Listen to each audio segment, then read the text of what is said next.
mga grease point Ito yan? sir, bali ito yung sa ano niya, grease point niya. Ito kasi nalapat dun sa may rattle clip eh. Oo, okay. So kailangan lagyan muna natin ito bago natin sila i-lagyan. Ayan. Yeah, mga tamang amount lang. Practice. Huwag naman yung ano, huwag naman So, yung bakit ba kailangan i-lubricate yan? So kailangan natin i-lubricate ito kasi yung play nila sir, habang nagbe-brake tayo, pag nagre-release tayo ng brake, kailangan maganda yung play nila dun sa loob ng ano, nung ating caliper sir. Okay.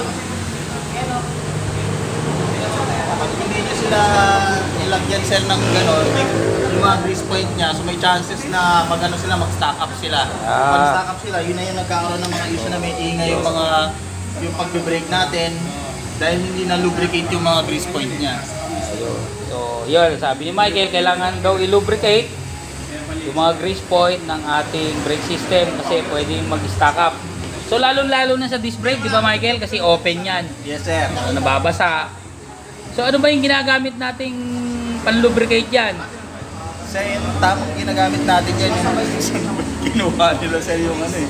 Yung Brake paste? yung brake paste sir. Oo. Katulad ng work sir, yun, mamahalin nyo, mas maganda yung gamitin kasi kahit na mag-washing tayo ng ano natin, ng rotor disc, hindi siya nawawash out. yes sir, stick pa rin siya. Hindi katulad ng mga ordinary sir, mawawala ka. Eh, pag grasa, pwede ba yun? Pwede naman, kaso lang expect mo na mawawala ka agad siya pag nag-washing ka. Matatanggal yun. Nawawasa. Unlike dun sa ano. Unlike dito sir, tatagal talaga sira. Hindi sila basta-basta mawawala sir.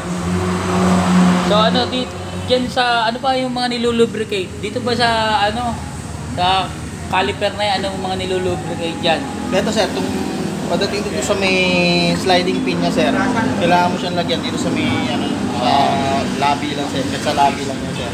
Tsaka sa yung pin, yung Yung loob. pin niya sir, yung sa Saan bolt. yun? Saan ba lalagyan yan? Sa loob? Ito sir, sa loob sir. Okay. So, para ito kasi yung papasok dito sa loob ng sliding pin eh. Para hindi kakalawa. Sir. So ano mo naman magiging cost niyan pagka nag-stack up yung slider pin na yan? Katulad ng sinabi ko sir, yun nga, may chances na hindi siya magre-release kagad yung brake mo, mag-i-stack up siya sir. So, kadalasan parang dragging yung takbo niya. Nagbe-brake drag. Tapos pwede rin siguro pag itong kaliwa lang ng stack up, nagpo-pull siya sa one side pag sir, brake, pag no? nag-brake ka, parang may gabing. Yun. So ano naman yung pinanlilinis mo niyan?